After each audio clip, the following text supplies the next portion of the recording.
सातत्याने देवळं पडत होते, सगळीकडे अत्याचार हाहाकार माजलेला आहे, म्हणजे नीतिमत्ता स्थापनता नाही.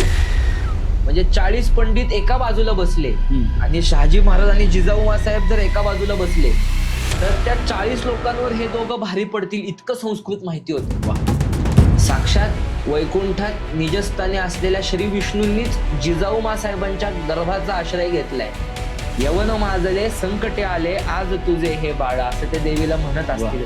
तर त्या तुळजा भवानी समोर बसल्यानंतर त्यांच्या मनात विविध विचार येत असत. आणि ज्या वेळेस त्यांची गर्भधारणा झाली होती त्या महादेवांना म्हणल्या, रे माझ्या अंतःकरणात एक असा प्रकाश हो की जेणेकरून मी माझा देश देव धर्माचं रक्षण करेन. अलंकार आणि श्रीमंत वस्त्रांमध्ये महाराज आले. त्यांचे डोळे प्रचंड बोलके होते, ताडी कातरलेली होती. ह्या माणसाला बघितल्या क्षणी कोणीही त्याच्या मोहात पडेल इतकं त्याचं सौंदर्य हे नाही. म्हणजे फक्त महाराजांची नजर बोललेली आहे की स्त्रियांचा अनादर चालणार नाही. आणि हे मी काय असं रंगून कथा सांगत नाहीये, खरं पत्रांमध्ये आलेलं तुम्हाला हे सांगतो. विजेचा उल्कापात झाल्यानंतर त्या जागेची अवस्था काय होती माहितीये ना तुम्हाला, पण शिवाजी महाराजांच्या समाधीला काहीच झालं नाही.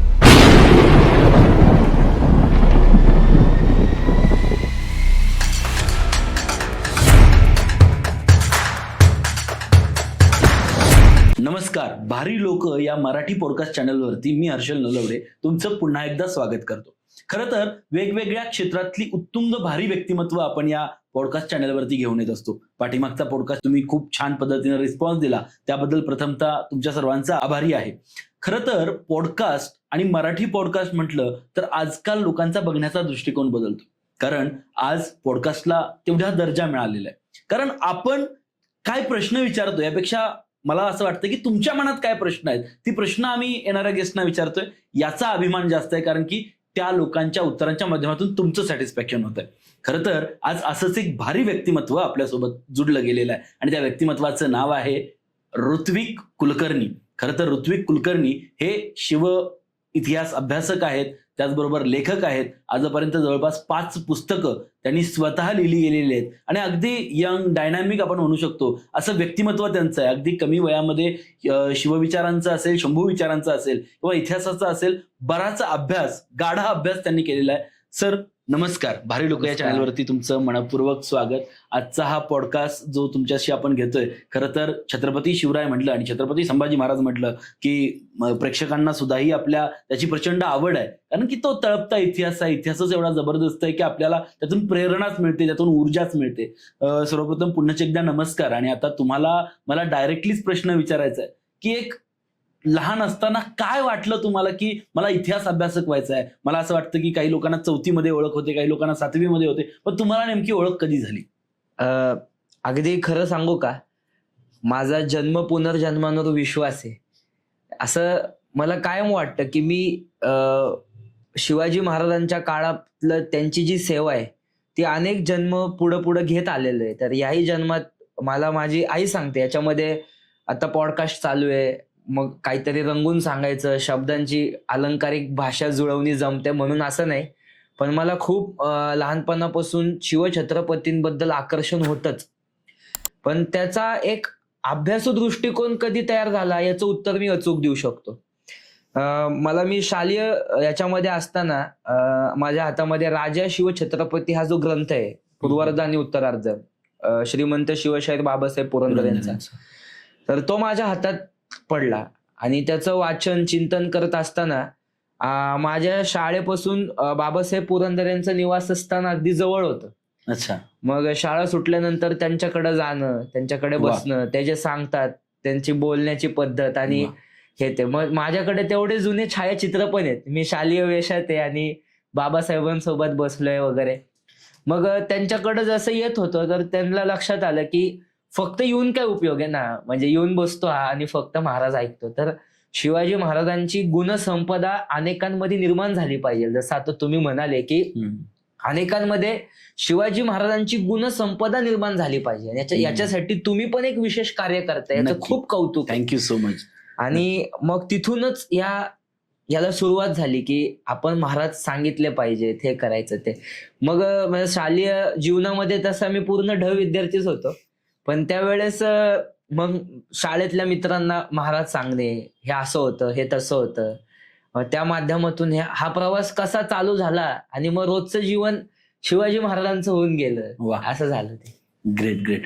खरं तर जाणून घ्यायला आवडेल की आतापर्यंत महाराजांच्या आयुष्यातली अशी कोणती घटना आहे जी तुम्हाला खरंच मनापासून वाटतं की या घटनेतून आजच्या तरुणाईनं किंवा आजच्या या जनरेशननं घ्यावं. खूप मनापासून बोलू का? हा. म्हणजे तुम्ही म्हणताल हा काय सांगतोय, मी याला असा प्रश्न विचारला आणि हा काय बोलतोय.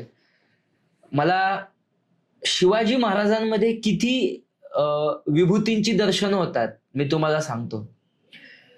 म्हणजे एक महादेवांचं वैशिष्ट्य आहे कैलासात बसणाऱ्या, ते विरक्त आहेत, विरक्त, त्यांना कशाचाच मोह नाहीये, पण ते देवांचे देव आहेत. ऐका माझं उत्तर. आपण रामांना कायम स्थिर आणि स्थितप्रज्ञ बघितलंय. हो, वडिलांनी म्हणलं तुला आता वनवास आहे, तर कुठलाही चेहरा सुटकी न करता माझ्या वडिलांचा हा आदेश आहे का, मोठ्या आनंदाने वनवासाला गेले. वनवासाला गेले.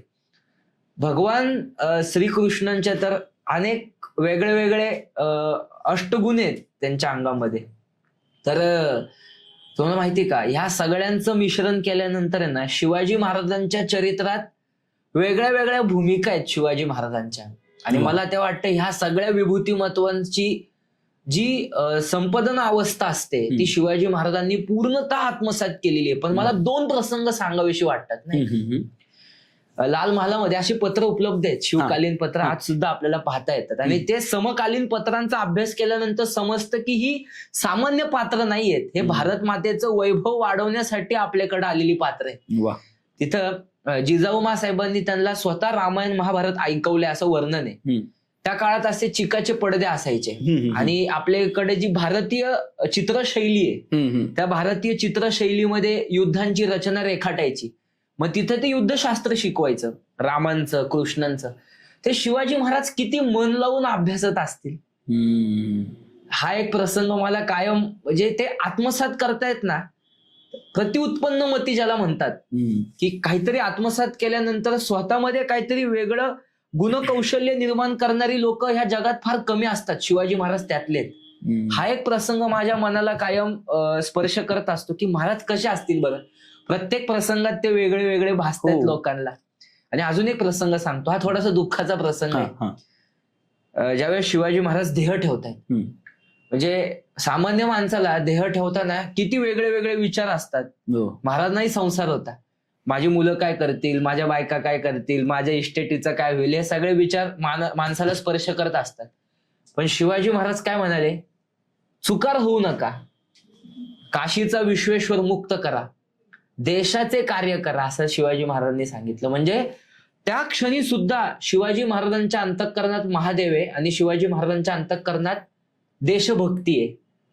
हे 2 प्रसंग मला शिवचरित्रातले कायम माझ्या मनात घर करून बसलेले आहेत. त्याचं उत्तर आहे. ग्रेट. सो मला असं वाटतं की तुम्ही जो अभ्यास आहे तुमचा तो गाढा अभ्यास आहे. त्यामुळे मला असाच प्रश्न विचारायचा, आपण शिवचरित्राबद्दल बघू, छत्रपती संभाजी महाराजांबद्दल आपण बोलूच, पण मला असं वाटतं शिवजन्मापूर्वीचा इतिहास जो काही आहे, तर महाराजांच्या नुकतंच आधी मासाहेबांनी ठरवलं की नाही, एकीकडं डच आहेत, मोघल आहेत, इंग्रज आहेत, पोर्तुगीज आहेत किंवा अजून कोणी आहेत, हे सगळे आपल्या जमिनीवरती कुठेतरी येऊन आपल्या ठिकाणी येऊन त्यांचं स्थापन करतायत, त्यांचं राज्य स्थापन करतायत. मग मासाहेबांना वाटलं तो काळ काय होता, कसा होता तो काळ? तुम्हाला अगदी खरं सांगतो मी, शिवाजी महाराजांच्या कालखंडात शिवपूर्व काळातले आपण कागदपत्र अभ्यासतो. तर ज्या शाया स्थापन झाल्यात इथे 5 शायावरची मोगलशाही, तर ह्यांच्याकडे प्रचंड आवक आहे, प्रचंड पैसा आहे, लष्करी सैन्य आहे त्यांच्याकडे. पण छोट्या मोठ्या सगळ्याच शाह्यांचा जर अभ्यास केला आपण, तर इथे जवळजवळ समकालीन कागदपत्रांचा अभ्यास केला तर 45 सत्ता प्रस्थापित झालेल्या आहेत भारतामध्ये, जे भारत मातेचं नुकसान करतायत. आणि एकाही राजकीय कुळरचनेतून चालून आलेल्या लोकांना वाटत नाहीये की मी ही परिस्थिती बदलली पाहिजे. तर ते 2 जणांनाच वाटतंय. एक म्हणजे जिजाऊ साहेब आणि दुसरे म्हणजे शहाजी महाराज साहेब भोसले. त्यांचं नाव कधीच शहाजी महाराज असं घ्यायचं नाही, श्रीमंत शहाजी राजे महाराज साहेब भोसले असंच त्यांचं नाव घेतलं पाहिजे. ते असेच त्या पत्रांमध्ये आलेले अनेक वेळा. त्या दोघांनाच ते वाटलं की आपण हे बदललं पाहिजे. आणि it is not a joke. म्हणजे इथे स्थापन झालेल्या सत्ता आहेत त्यांच्या हातात शासकीय अधिकार आहे आणि अशा जवळजवळ 75 सत्ता या देशात जर नांदत असतील तर महाराजांना किंवा त्यांच्या आई वडिलांनी किती कष्ट केले असतील हा खूप वेगळा अभ्यासाचा विषय होऊ शकतो. पण खरंच हाही सूक्ष्म चिंतनातून अभ्यासण्यासारखा विषय आहे की आपण हे बदललं पाहिजे. तर का वाटलं जिजाऊ साहेबांना? तसे प्रसंग त्यांनी स्वतः पाहिले. त्यांच्या घरामध्येच आपण बघतो गोदावरी काठावरती स्नानास गेलेली त्यांच्या जाऊलाच काही यवनांनी उचललं. त्याच्यानंतर स्वतःच्याच वडिलांचा आणि भावाचा मृत्यू निजामशाहीच्या याच्यात गेल्यानंतर सातत्याने देवळं पडत होते. सगळीकडे अत्याचार हाहाकार माजलेला आहे.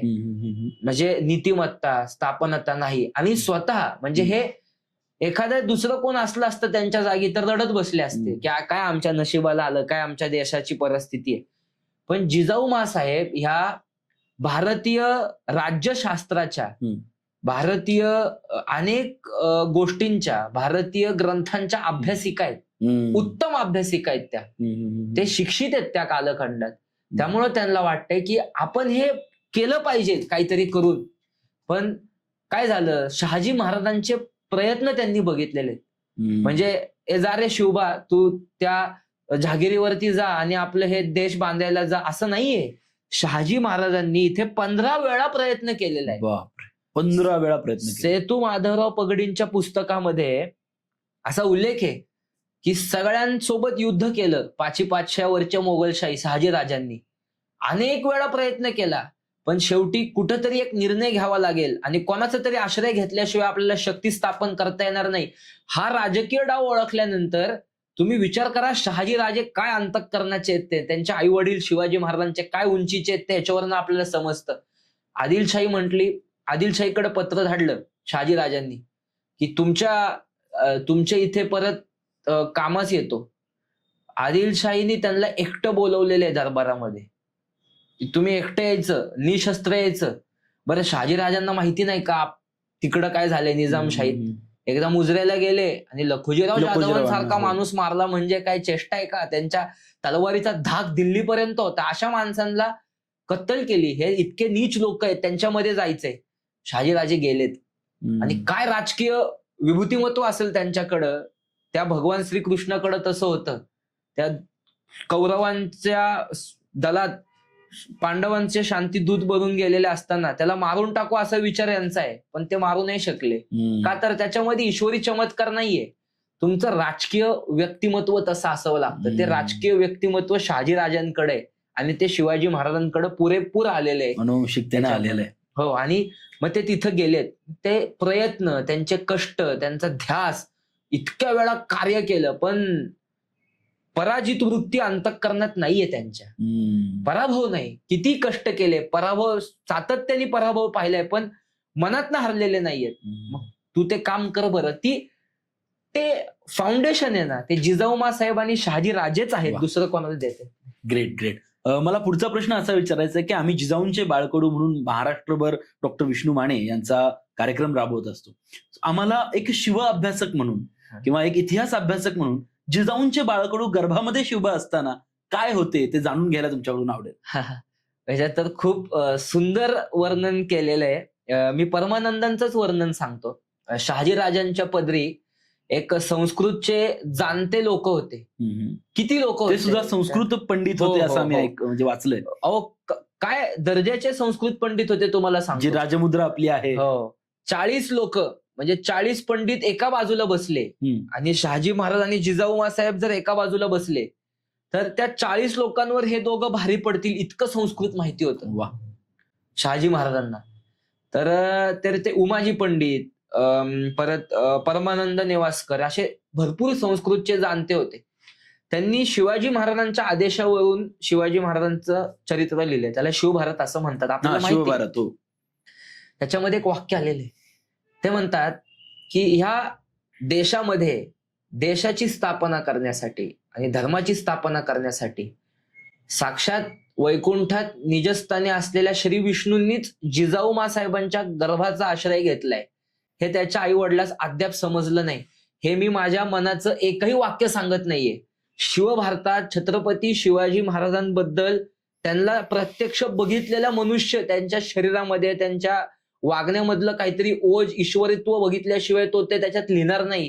ते असं लिहिलेलं वाक्य त्याच्यामध्ये आलेलं आहे. ते वाक्य मी तुम्हाला सांगतोय. आणि त्याच्यामध्ये जिजाऊ साहेबांना काय वाटलं बरं, हा संपूर्ण देशात पसरलेला जो हाहाकार होता, तर त्या तुळजाभवानी समोर बसल्यानंतर त्यांच्या मनात विविध विचार येत असत. आणि ज्या वेळेस त्यांची गर्भधारणा झाली होती, प्रत्यक्ष आपण त्या सिंहावरती बसावं, दानपट्टा चालवावा, यवनांची मुडकी उडवावीत, अनेक शस्त्र चालवावीत, अशा प्रकारचे गडकोट पहावेत, राजनीती अभ्यासावी, देशाचे कारभार हाती घ्यावेत, आरमार उभारावे.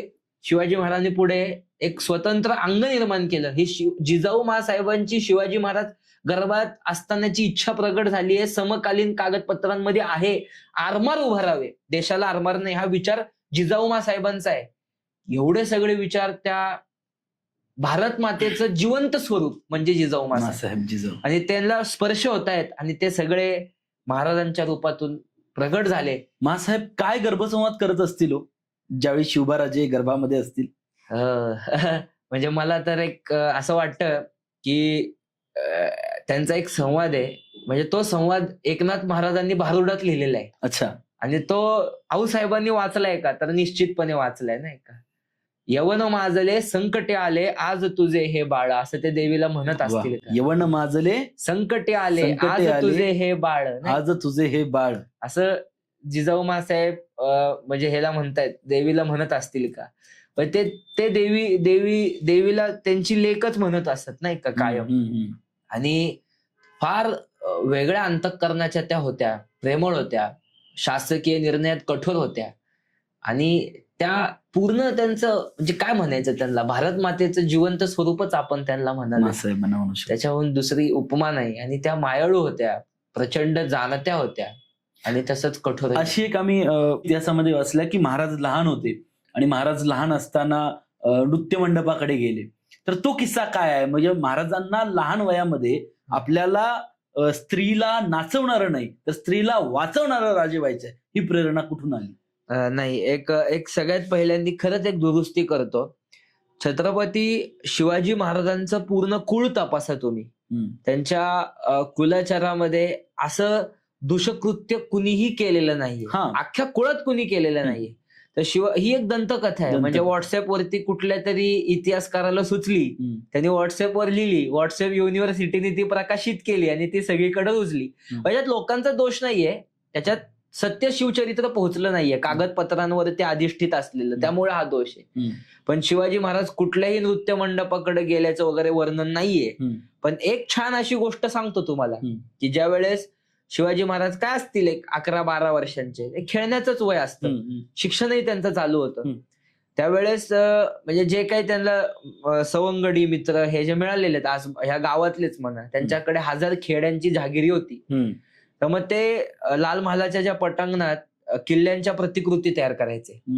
आणि जिजाऊ साहेब ते पाहत असत त्या खिडकीतनं. आणि त्या किल्ल्यांच्या प्रतिकृतीमध्ये सगळ्या पाच्या नामशेष झालेल्या आहेत. मोगलांचं साम्राज्य नष्ट झालेलं आहे आणि आपण सगळ्यांनी एक मराठा साम्राज्याचा, विजयी हिंदवी स्वराज्याचा भगवा ध्वज आपण सगळ्या किल्ल्यांवर फडकवलाय. अशा स्वरूपाचं खेळणं त्यांचं लहानपणी असायचं आणि ते जिजाऊ साहेब फार आवडीने त्या दालनातून ते बघत असत. असा एक उल्लेख आपल्याला मिळतो शिवाजी महाराजांच्या खेळण्याबाबतीतला. तर त्याच्यामध्येच त्यांचा विचार आणि तिथून प्रगट झालेले सदाचरणी कृत्य आपल्याला त्याच्यामधून समजू शकतो. नक्की. माझा प्रश्न असा होता की आजकाल जे काही बलात्कार होत आहेत, अत्याचार होत आहेत, पण महाराजांच्या काळात कठोर शिक्षा होती या सगळ्या प्रकाराला. मग महाराजांचा, आपण म्हणतो ना, महाराजांच्या तलवारीची धार समस्त जगाने पाहिली, पण महाराजांच्या चारित्र्याची धार त्याच्याही पेक्षा मजबूत होती. आणि ते आम्हाला, म्हणजे तुम्ही अभ्यासक आहात, तुम्ही त्याचा अभ्यास केलाय, तुमच्या वाचनामध्ये आलंय, पण आम्हाला ते जाणून घ्यायला उत्कंठा जास्त आहे की आम्हाला महाराजांच्या चारित्र्याच्या धारेबद्दल नक्कीच जगाला ते कळावं. कारण की तलवारीची धार सगळ्यांना माहिती आहे, पण महाराज त्या चारित्र्याच्या धारेमुळं तलवारीच्या धारेला का त्यांच्या जास्त धार होती, तर या धारेमुळे होती. मी तुम्हाला एक प्रसंग सांगतो, खूप सुंदर प्रसंग आहे आणि तुम्हाला तो आवडेल पण, नाही का. छत्रपती शिवाजी महाराज ओलिकांडपुरम ह्या गावामध्ये होते दक्षिण दिग्विजयाला गेलेले असताना. तर त्यावेळेस शिवाजी महाराजांचा राज्याभिषेक झाला होता आणि राज्याभिषेक झाल्यानंतर काही अधिकारी म्हणजे याच्या 2-3 ठिकाणी पुरावे सापडतात. इंग्लिश रेकॉर्ड्स मध्ये सापडतात, फ्रेंच रेकॉर्ड्स मध्ये सापडतात आपल्याला. तर काही अधिकारी त्यांना भेटायला गेले होते. तर वास्तविक पाहता काय होत होतं की त्या कालखंडामध्ये जे खालचे प्रांत होते, पण अशी परिस्थिती खूप भयंकर देशाची असल्यामुळे तिथे हिंदू पुरुष आणि हिंदू स्त्रियांचे गुलाम म्हणून विक्री व्हायची. मग त्यांची युद्ध कैदी म्हणून विटंबना व्हायची. काही वेळेस स्त्रियांवरती नको इतका अत्याचार केला जायचा. मग लोकांना वाटतं हा अतिशयोक्ती सांगतोय, पण मी अतिशयोक्ती बोलत नाही. असे अत्याचार करायचे इंग्रज लोक सुद्धा, की म्हणजे जो आपल्याला जंजिरेकर सिद्धी माहितीये, त्याचे तर अत्याचार कागदपत्रांमध्ये आलेले आहेत की एखादी जिवंत स्त्री पकडली तर तिच्या ओठांवर दाबिनीने टाके घालत असत आणि मग तिच्यावर अत्याचार करत असत. काय वेदना त्या स्त्रीला होत असतील. तर हे सगळं छत्रपती श्री शिवाजी महाराजांनी त्या कालखंडामध्ये पूर्णतः बंद केलेलं आहे आपलं प्रशासन प्रस्थापित करून. हे तर कौतुक आहेच आहे महाराजांचं, पण याच्यामध्ये शिवाजी महाराजांनी एक कठोर न्यायालयीन व्यवस्था प्रस्थापित केली. फक्त राजा कठोर असून चालत नाही, व्यवस्था पण न्यायालयीन व्यवस्था मजबूत असावी लागते. नाहीतर मग राजाची किंमत देशात राहत नाही. शिवाजी महाराज तसे आहेत, कठोर आहेत. आणि ते ओलिकांडपुरम मधला एक प्रसंग सांगत होतो. तिथल्या फ्रेंच लोकांची अशी अपेक्षा होती की महाराजांकडे ते करार करायला आले होते. तर आम्हाला इथं हे म्हणजे स्त्री पुरुष गुलाम म्हणून विकत घेण्याची अनुमती द्या. पण त्यावेळेस ते महाराजांना बोलतायत आणि फक्त महाराजांची जी करारी नजर त्यांच्यावरती पडली, त्यांचे तिथं त्यांनी लिहिलेलं आहे, महाराजांना अतिशय सुशोभित अलंकार आणि श्रीमंत वस्त्रांमध्ये महाराज आले. त्यांचे डोळे प्रचंड बोलके होते, त्यांची दाढी कातरलेली होती. ह्या माणसाला बघितल्या क्षणी कोणीही त्याच्या मोहात पडेल इतकं त्याचं सौंदर्य, त्याच्या शरीरातून प्रत्यक्ष कांतिमय ओज बाहेर पडत होतं. आणि तो म्हणतो की ज्या क्षणी आम्ही जो काय मजकूर असेल ते वाचून दाखवत असताना आम्हाला असं करू द्या फक्त असं म्हणायच्या आत शिवाजी महाराजांची नजर जी त्यांच्या सगळ्या व्यवस्थापनेवर किंवा ज्या आलेल्या लोकांवर पडली, त्या क्षणी आम्हाला समजलं की हे नाही, म्हणजे फक्त महाराजांची नजर बोललेली आहे की स्त्रियांचा अनादर चालणार नाही. आणि हे मी काय असं रंगून कथा सांगत नाहीये, खरं पत्रांमध्ये आलेलं तुम्हाला हे सांगतो. मग याच्यावरनं तुम्ही ओळखून घ्या की महाराज हे किती काय धार कशी स्त्री दाक्षण्यता ज्याला म्हणतात ती महाराजांच्या स्वराज्यात किती असेल. आणि ते तर माहितीच आहे सगळ्यांना की तो रांजाचा पाटील होता, बेलवाडीचे त्याला तोडलं, म्हणजे त्याचे हे चौरंगा केला. आता अजून एक त्याच्यात बदल सांगतो, तो बलात्कार नाहीये, तो व्याभिचार आहे. छत्रपती श्री शिवाजी महाराजांच्या स्वराज्यामध्ये बदम्मल ह्या शब्दाला बलात्कार असं पकडत असत. तर त्या पत्रामध्ये बदम्मल असा शब्द आलेला नाहीये, तो व्याभिचार आहे. म्हणजे काहीतरी कुठेतरी स्त्रीच्या वेगळ्या अनुषंगाने फसवणूक करून तिला मोहात पाडण्याचा प्रयत्न त्या पाटलांनी केला असेल का, इतिहास माहित नाही. पण असं म्हणतात शिवाजी महाराजांच्या स्वराज्यामध्ये तो सुद्धा गुन्हा आहे आणि त्याला शिक्षा काय तर चौरंग आहे. म्हणजे किती स्त्री दाक्षण्यता असेल याचा विचार तुम्ही करायला हवा असं मला वाटतं. नक्कीच.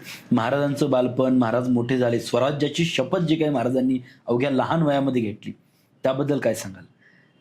त्याच्यात पण एक खूप सुंदर हे की महाराजांनी वयाच्या 7व्या वर्षापासून, आता कसं असतं माहिती का, ज्या वेळेस तुम्ही एखादं राष्ट्राची बांधणी करताय तर त्या राष्ट्राच्या बांधणीसाठी सगळ्यात महत्वाचं काय लागतं?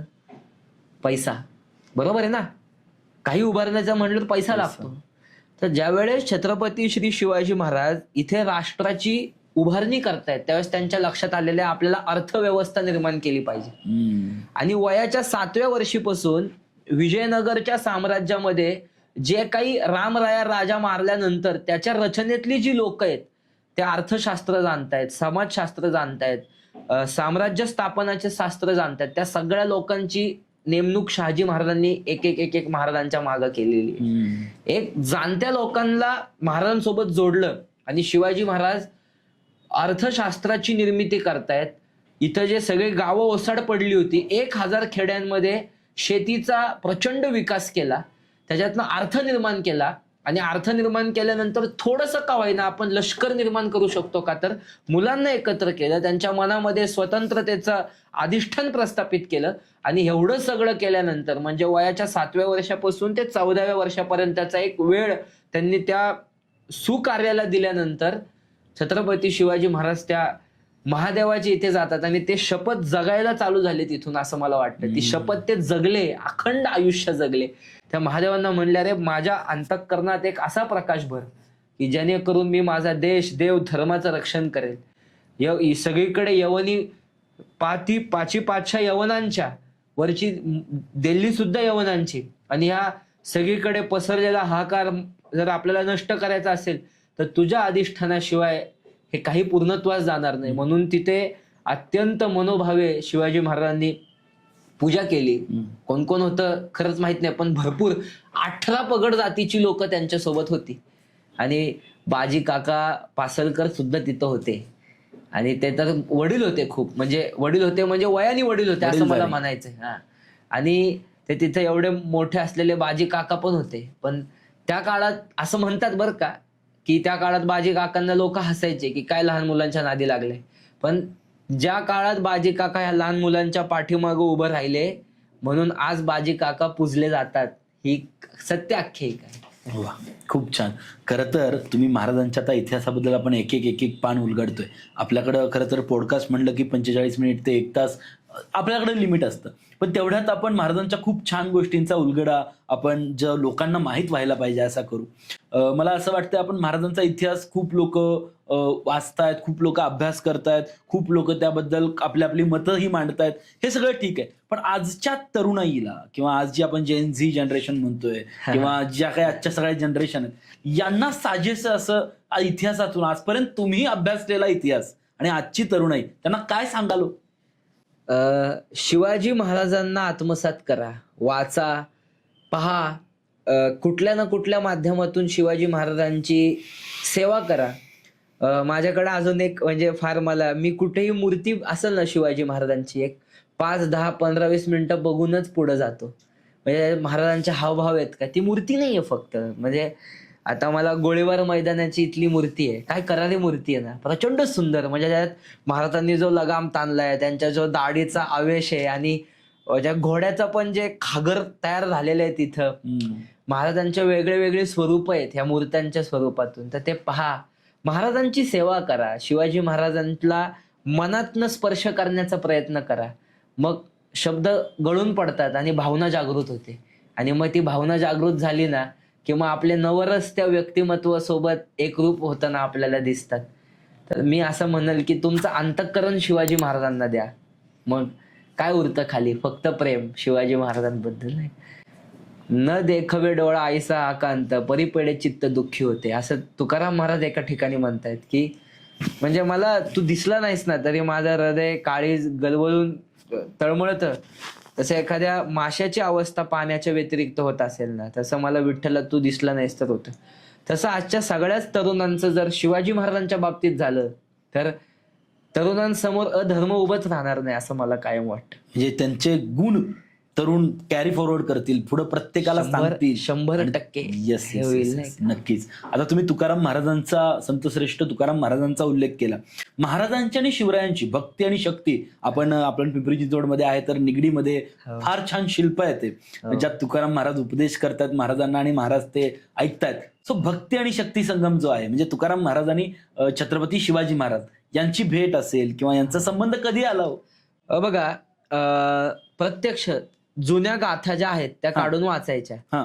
त्याच्यामध्ये 1642 साली जगद्गुरु तुकोबारायांचं सदेह वैकुंठ गमन झालं. मी परत एकदा नीट वाक्य वापरतो, सदेह वैकुंठ गमन झालं.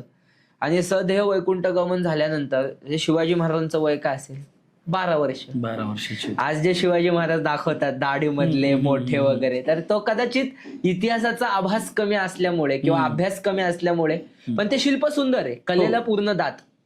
तर जगद्गुरु तुकोबाराय आणि महाराजांची भेट झाली आहे का, तर अनेकदा झालेली आहे. पासोडे विठोबा नावाचं पुण्यात एक विठ्ठलाचं मंदिर आहे.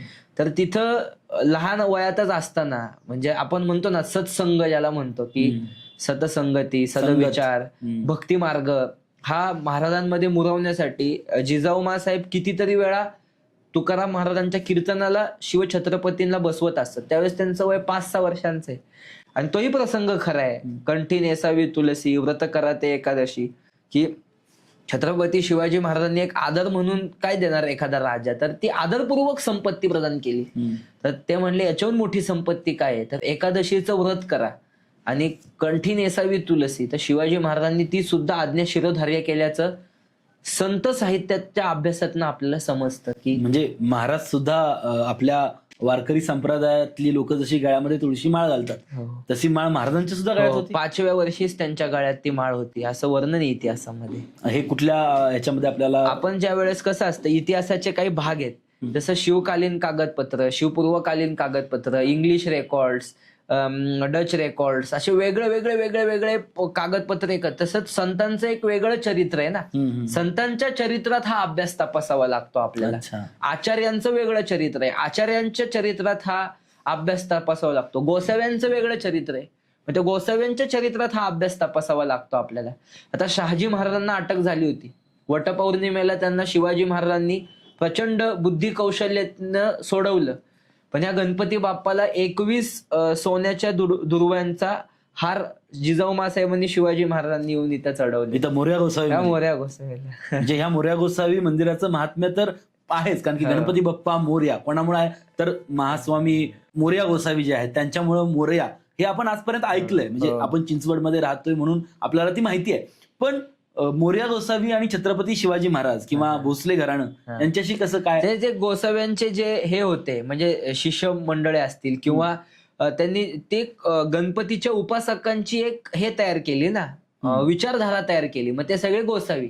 तर ते नक्की कुठले गोसावी भरले आहेत भेटलेत ते माहित नाही, पण अनेक जण मोरया गोसावी असं म्हणत असतात. म्हणजे मी कोणतं, मी वारकरी संप्रदायातला, मी रामदासी संप्रदायातला, तसं मी मोरया गोसावींच्या संप्रदायातला. तर अशा अनेक संत सज्जन शिवाजी महाराजांना भेटत असत आणि अगदी पार खूप दीर्घकाळ शिवाजी महाराजांचा आणि गोसाव्यांचा हे आहे. तर शिवाजी महाराजांना गोसाव्यांनीच सांगितलेलं आहे, गायीचे रक्षण केले याचे पुण्य बहुत आहे, तुम्ही गोमातेची सेवा केली पाहिजे, असं गोसावी त्यांना सांगतात. आणि ती सुद्धा आज्ञा शिवाजी महाराजांनी शिरोधार्य केलेली आहे. वा.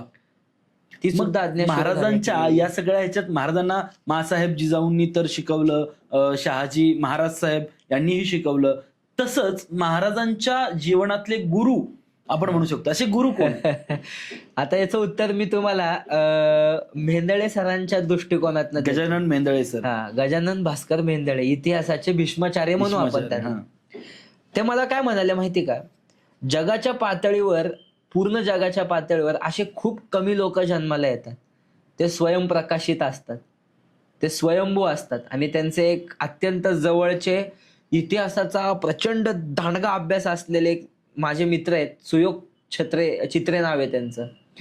सुयोग छत्रे का चित्रे, आडनावात काहीतरी बदल होतोय माझ्या, पण त्यांचं नाव सुयोग दादा आहेत ते.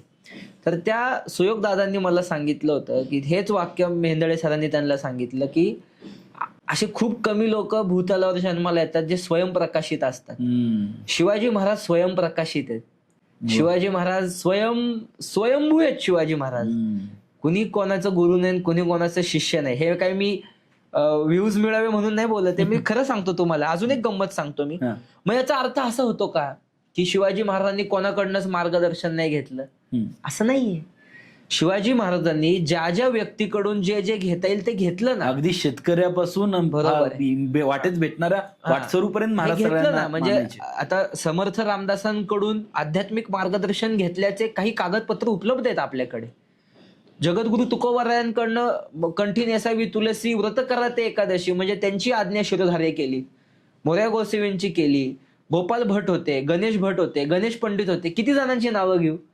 म्हणजे छत्रपती श्री शिवाजी महाराजांनी साधू संतांचा, आचार्यांचा प्रचंड आदर केला, त्यांच्याकडनं आध्यात्मिक मार्गदर्शन घेतलं. म्हणजे विद्वान लोकांना शिवाजी महाराज 100% त्यांचे विचार ऐकायचे, मानायचे. एक वाक्य सांगतो तुम्हाला, पण राजकारणाचे राजकीय सूत्र त्यांच्या हातात दिले नाहीत महाराजांनी. सगळे स्वतःच्या हातात ठेवले. म्हणजे त्यांना माहिती आहे की राजकारणात साधू संतांचं काम नाहीये.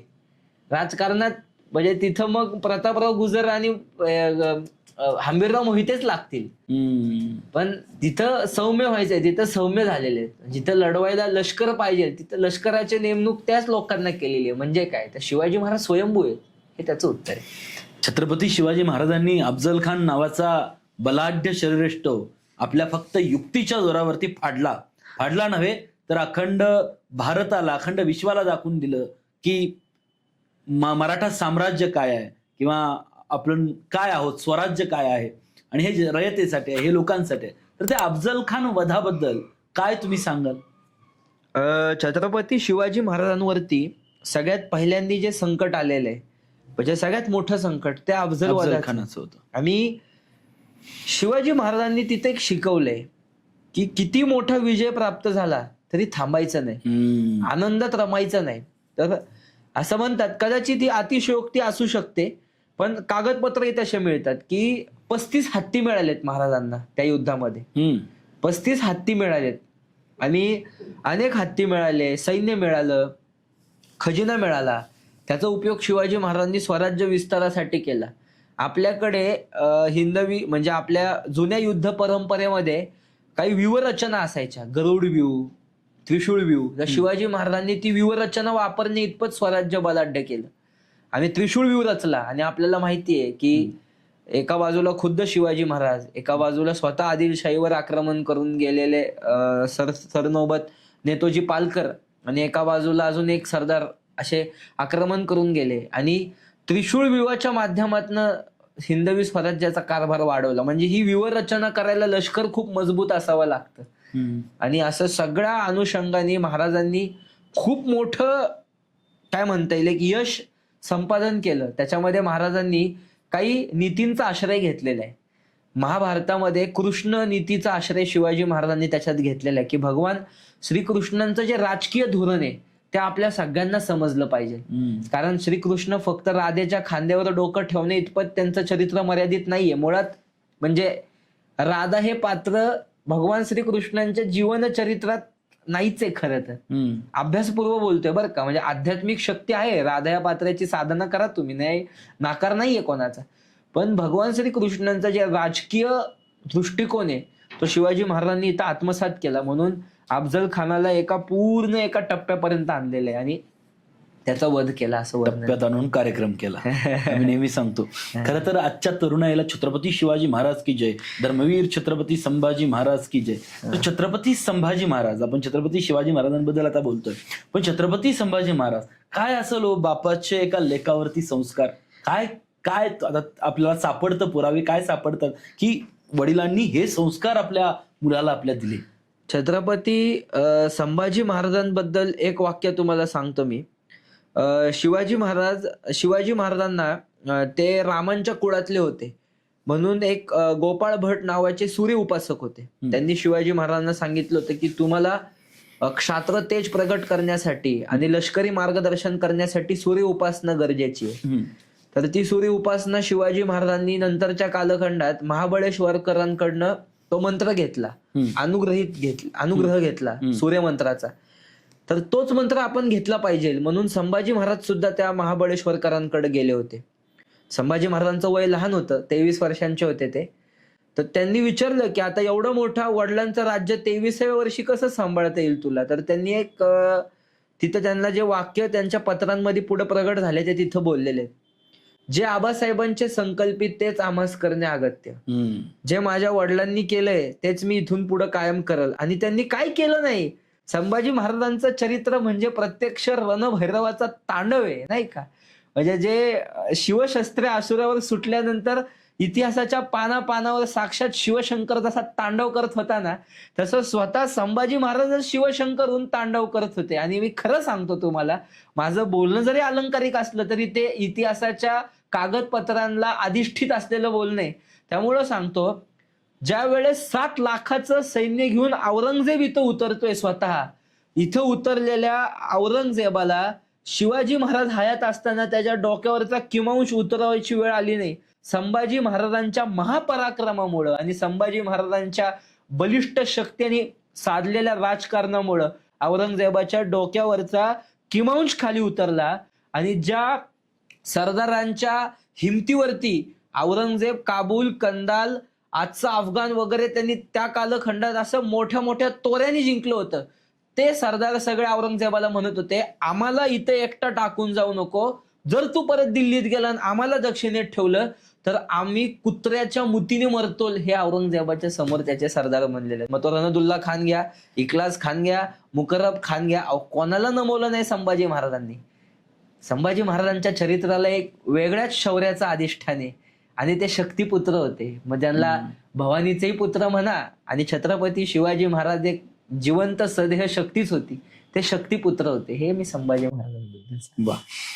नक्कीच, कारण की छत्रपती शिवाजी महाराज आणि यांच्यानंतर धर्मवीर छत्रपती संभाजी महाराज, खरं तर शिवाजी महाराजांचं त्यांना वय कमी लाभलं. महाराजांचा मृत्यू त्या हिशोबाने लवकर झाला, म्हणजे 50वं वर्ष महाराजांचं आणि त्या वयात मृत्यू होणं, खरं तर हे आपल्या स्वराज्यासाठी असेल किंवा हे आपल्या पूर्णपणे इतिहासासाठी असेल तर कुठंतरी ते आपल्याला उणीव भासते. पण महाराजांचं मृत्यू हे गूढ आहे असं म्हणतात. काय म्हणजे काय त्याच्या पाठीमागे नेमकं? महाराजांचा मृत्यू गूढ म्हणजे मी तुम्हाला आता सांगितलं ना, इंग्रज अधिकारी ज्यांनी लिहिलेलं आहे इंग्लिश रेकॉर्ड्स ऑन शिवाजी मध्ये, त्याच्यामध्ये असं स्पष्ट वर्णन आलेलं आहे, ही वॉमिटेड ब्लड असं आलेलं आहे. शेवटच्या क्षणी महाराजांच्या अंगी ज्वर होता, कारण ते दक्षिण दिग्विजय करून आले होते.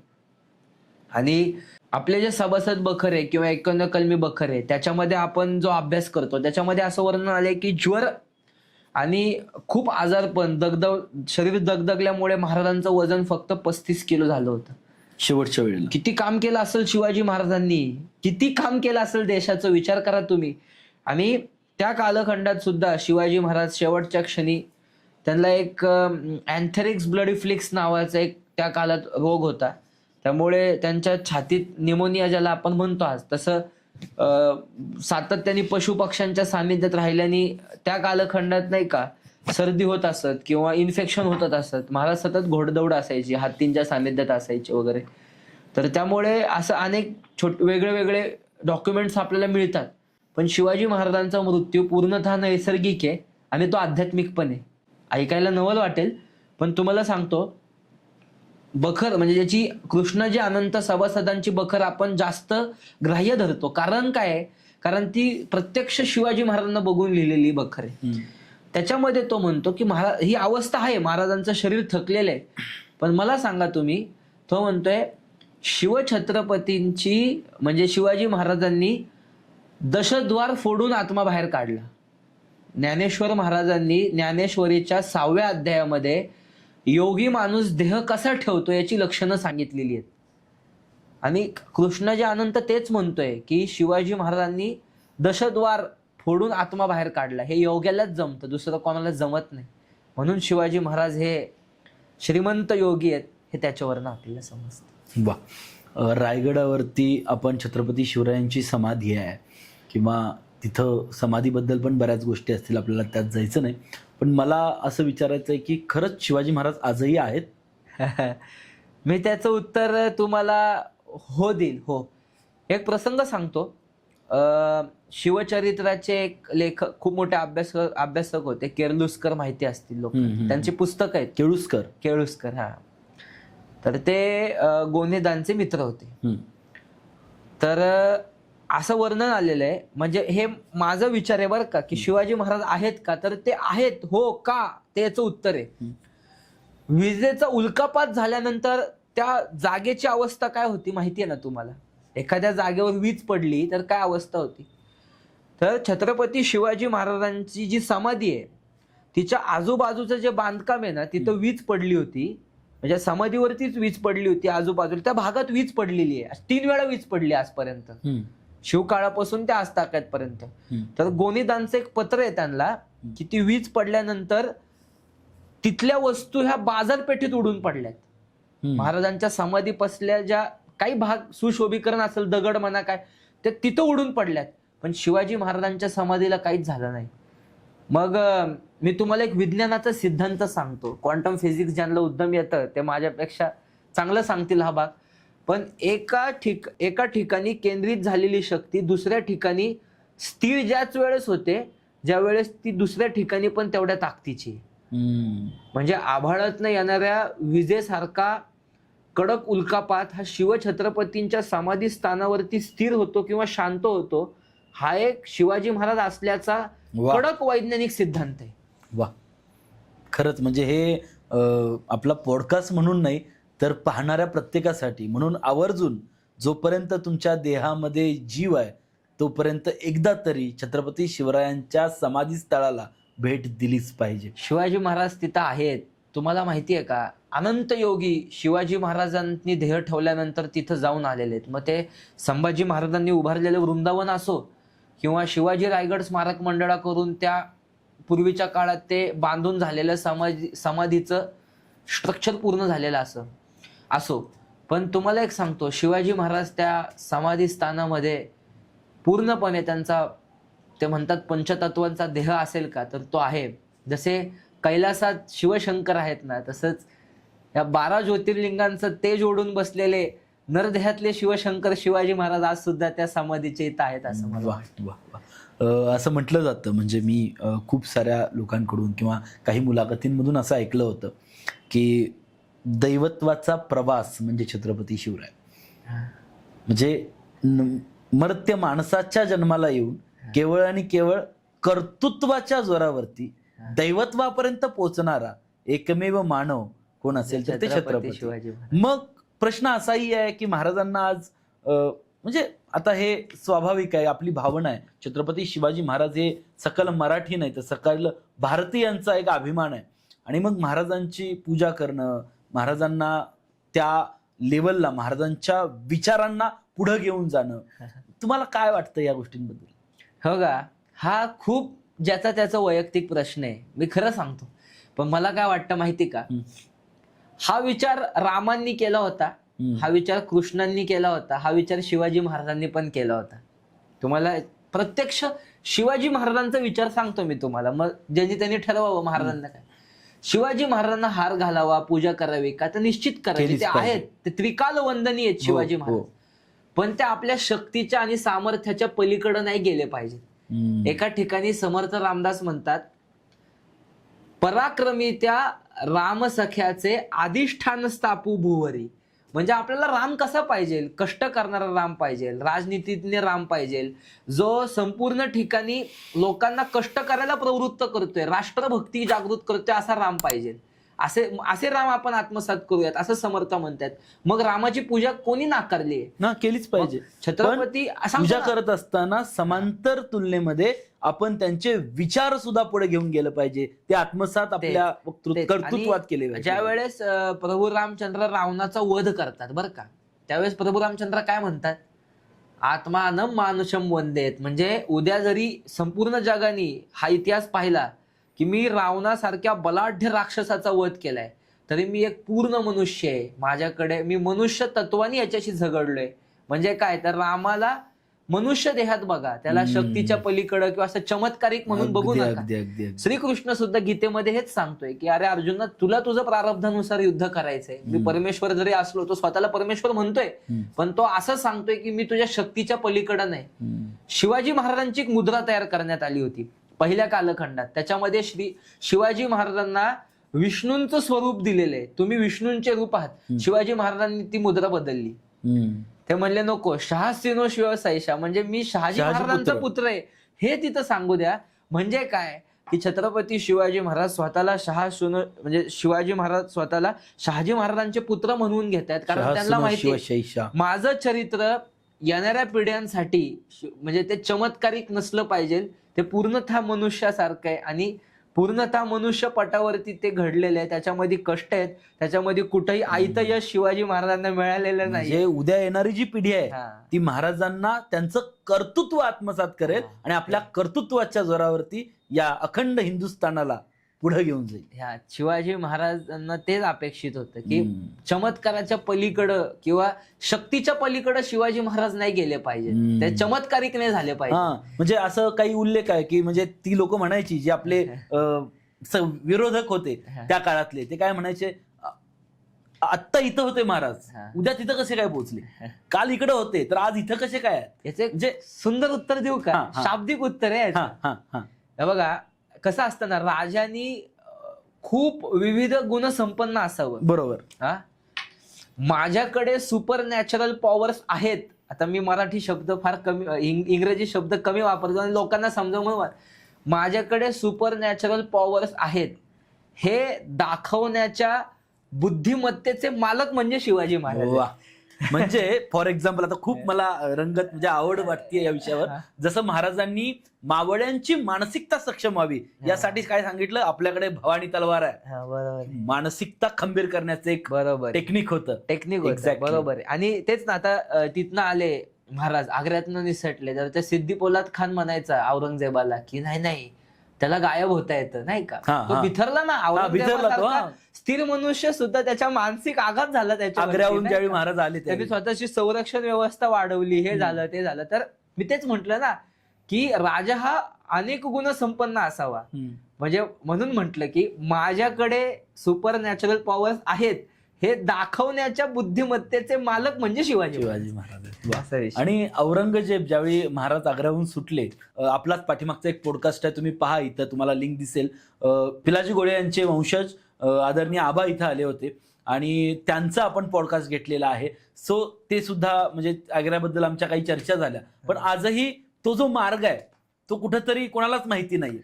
तर महाराजांची त्या काळात रणनीती काय असेल की आपल्याला आग्र्यातून सुटायचं आहे आणि आपल्याला राजगडावरती पोहोचायचंय, सोबत शंभूराजे आहेत, त्यांनाही आपल्याला कुठेतरी सुरक्षित स्थळी ठेवायचं. सांगतो तुम्हाला मी, फार मोठे शिवचरित्राचे अभ्यासक एक आपल्याकडे होऊन गेले, त्यांचं नाव आहे बाळशास्त्री हरदास. मी त्यांच्याबद्दल अजून एक वाक्य सांगेल तुम्हाला. शिवचरित्रावरती स्वतःचं जीवन जगत असताना मोक्ष साध्य करणारा मनुष्य म्हणजे बाळशास्त्री हरदास. तर त्यांनी शिवाजी महाराज आग्र्यावरनं कसे आले याचे अनेक मार्ग लिहिलेले आहेत त्यांच्या पुस्तकामध्ये. त्यांचे 4 भाग आहेत पुस्तकाचे. तर त्या एका पुस्तकामध्ये ते म्हणतात की शिवाजी महाराज स्वतः गुप्तचर यंत्रणेत जसं शिवाजी महाराजांच्या वेषांतर करण्याची एक वेगळं कौशल्य होतं, शिवाजी महाराजांना सुद्धा ते कौशल्य आत्मसात होतं. म्हणजे बहिर्जी नाईकांचं आपण ऐकतोय. शिवाजी महाराजांकडे फक्त बहिर्जी नाईकच होते का? नाही, तर इतर हेरांची नावं सांगतो. वल्लभदास, महादेव रामोशी, नानाजी दिघे मोसेगावकर आणि बहिर्जी नाईक.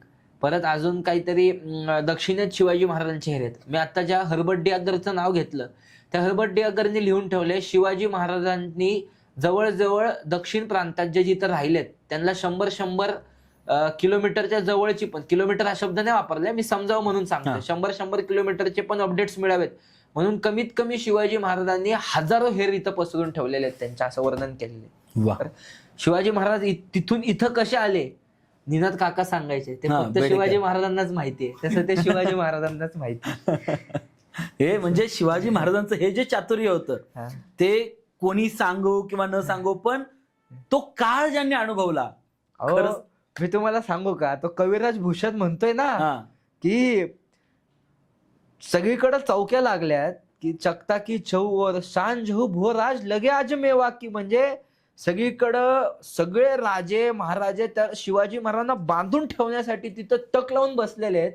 शिवाजी महाराज तिथनं सुखरूप राजगडावर येतात आणि औरंगजेबाला म्हणतात, मी सत्यवचनी शिवाजी, तुला बादशाची मेहरबानी, तुला न सांगता इकडे आलो, थोडीशी कामं होती म्हणून आलो, पण आपली मेहरबानी राहावी. औरंगजेबाला काय वाटलं असेल की. आणि अजून एक आहे, तर ज्या वेळेस महाराज म्हणजे सिद्धी पोलाद खान म्हणला आज राजाजी उठले नाहीत का, मग जवळ जाऊन बघतोय, आवाज देतोय, हलवतोय, ते तक्के लागले हाताला मासासारखे नाही का. मग एकदम ते तक्के उघडल्यानंतर तो म्हणला, हे अल्ला हे केव्हा.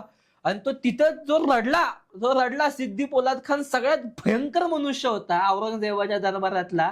तो म्हणला शिवा गेला कुठं, अरे पंख आले का, जमिनीत गेला का, आभाळाने गिळलं त्याला, झालं काय. आणि तो अक्षरशः धापा टाकत 9:15च्या सुमारास, बरोबर मी आग्रा हे प्रकरण एकदा पुण्यात सांगत असताना धपाधप पाऊस पडत होता, भरगच्च सभागृह भरलं होतं, सभागृहाच्या बाहेर छत्री घेऊन लोक ऐकत होते. मी आग्रा प्रकरण असं रंगवून सांगत होतो आणि त्यामध्ये शिवाजी महाराज कसे आले ते महाराजांनाच माहिती. पण हा तिथं 9:10च्या सुमारास औरंगजेबाकडे गेलाय आणि औरंगजेब तिथं माळ जपत बसलाय आणि तो शांत मनाचा होता, तो त्याचे हावभाव दाखवत नव्हता औरंगजेब. आणि हा सिद्धी पोलाद खान ते हे पद्धती असायच्या त्या दरबारातल्या, मग तो रुमाल धरत म्हणला, हुजूर हुजूर शिवा भाग गया. तो म्हणला, हे अल्लाह मैं क्या सुन रहा हूं. असं अक्षरशः औरंगजेबाच्या डोक्यावरचा टोप हल्ला. महाराज निघून गेले हे तिथं झाल्यानंतर.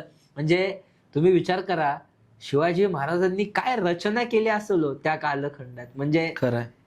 कृष्ण नीती भव जे महाराजांना आशीर्वाद दिलाय जिजाऊमा साहेबांनी, त्या जे कृष्णाला संस्कार माहिती केले, ज्या गोष्टी सांगितलेत, तो जो इथं गेलाय श्रीकृष्ण त्या कौरवांच्या ह्याच्यात गेलाय आणि तो दुर्योधन, दुःशासन, कर्ण आणि शकुनी म्हणलेला मारून टाका. श्रीकृष्ण म्हणले शक्य नाही. तिथनं जे सुखरूप परतलेत ना श्रीकृष्ण, ते शिवाजी महाराजांनी कृष्णाची पूजा केली असेल नसेल इतिहासाला माहिती, पण कृष्ण नीती आत्मसात नक्कीच केली होती. एक्झॅक्टली. म्हणून गोपाल अष्टमीलाच शिवाजी महाराज आग्र्यावरनं इथं आलेले नक्की नक्की. आणि मला हेच सांगायचं आहे, म्हणजे मी सुद्धा एक छत्रपती शिवरायांवरती त्यांचे विचार मांडण्याचं प्रामाणिक प्रयत्न विद्यार्थ्यांसाठी करत असतो. आणि मला यातून हेच सांगायचं आहे की ह्या नीती आपण आत्मसात केल्या पाहिजेत.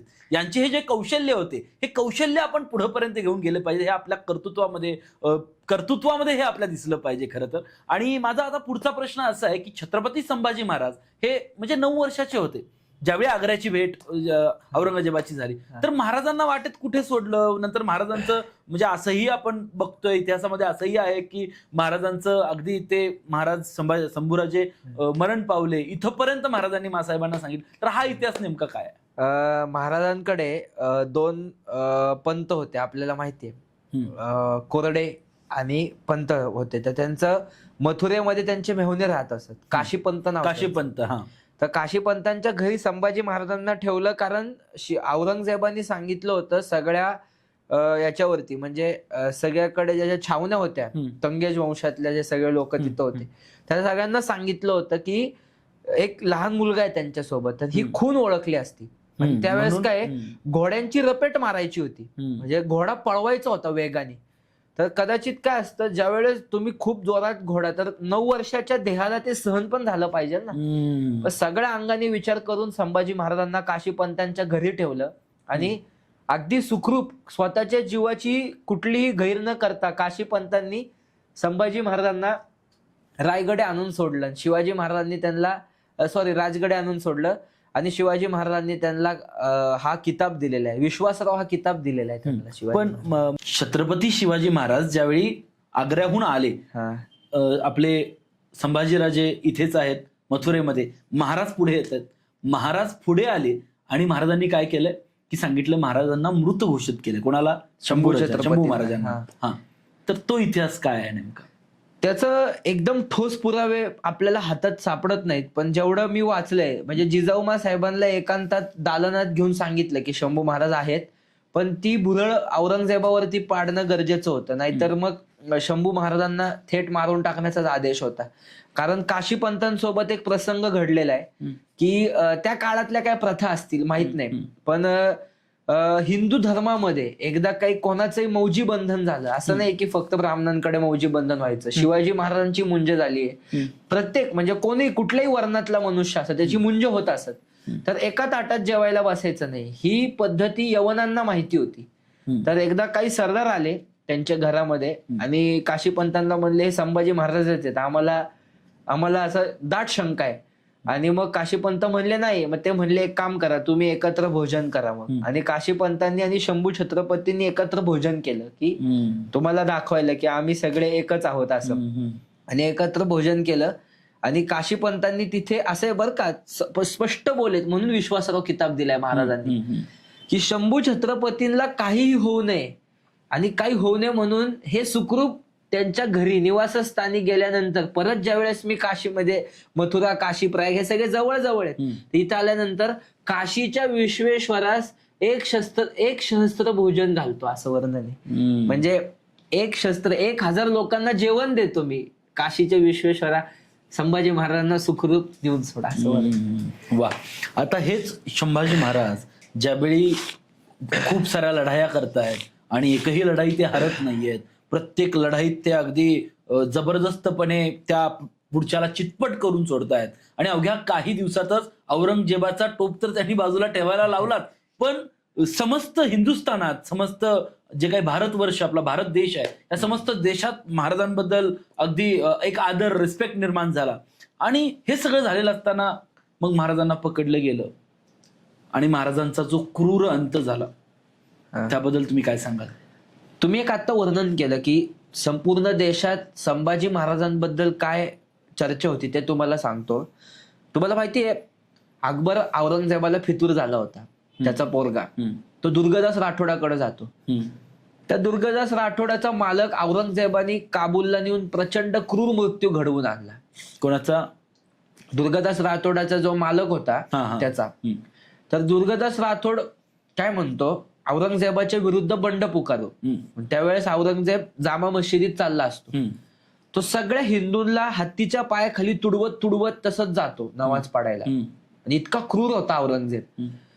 तर तो ज्यावेळेस परत अकबराला भेटतो ना, त्यावेळेस तो म्हणतो ह्या औरंगजेबाला टक्कर देण्याची ताकद फक्त आणि फक्त त्या सह्याद्रीच्या आश्रयात बसलेल्या संभाजी राजामध्ये. हे मी अतिशयोक्ती नाही सांगत, त्या काळात राजस्थान रेकॉर्ड्स मध्ये आलेली नोंद आहे ही. आणि अजून एक सगळ्यात महत्वाची नोंद मला सांगायची तुम्हाला, ती अशी आहे की शंभू छत्रपती ज्यावेळेस इकडं होते, इकडं कार्य करत होते, त्यावेळेस त्यांचं वय काय होतं? 23 ते 24 वर्ष. म्हणजे 24 वर्षाच्या शंभू छत्रपतींनी एवढा हाहाकार केला होता, म्हणजे रणतांडव केला होता यांच्या सगळ्यांच्या हृदयावरती, की औरंगजेबाला खुद्द 7 लाखाचं सैन्य घेऊन इथं उतरावं लागलं. आणि त्याला माहिती होतं की हे लढणार, हे काय असेच लवकर हार मानणारे नाहीयेत. म्हणजे तुम्ही म्हणला मृत्यूकडं, तर मला असं वाटतं की 32 दिवस संभाजी महाराजांना कसं मारलं याच्यावरती मी खूप विस्तृत बोलू शकतो, पण तुम्हाला थोडक्यात सांगतो. संभाजी महाराजांचं जे बलिदान आहे ते 11 लोकांनी प्रत्यक्ष पाहिलंय बरं का. पण त्याच्यामध्ये काही इंग्रज आहेत, काही स्वकीय आहेत, काही परकीय आहेत त्यांचे. तर सगळ्यात तारिके दिल खुशा नावाचा जो ग्रंथ आहे त्याच्यामध्ये भीमसेन सक्सेना आहे, परत काफी खान आहे, ईश्वरदास नागर आहे, जॉन शो आहे.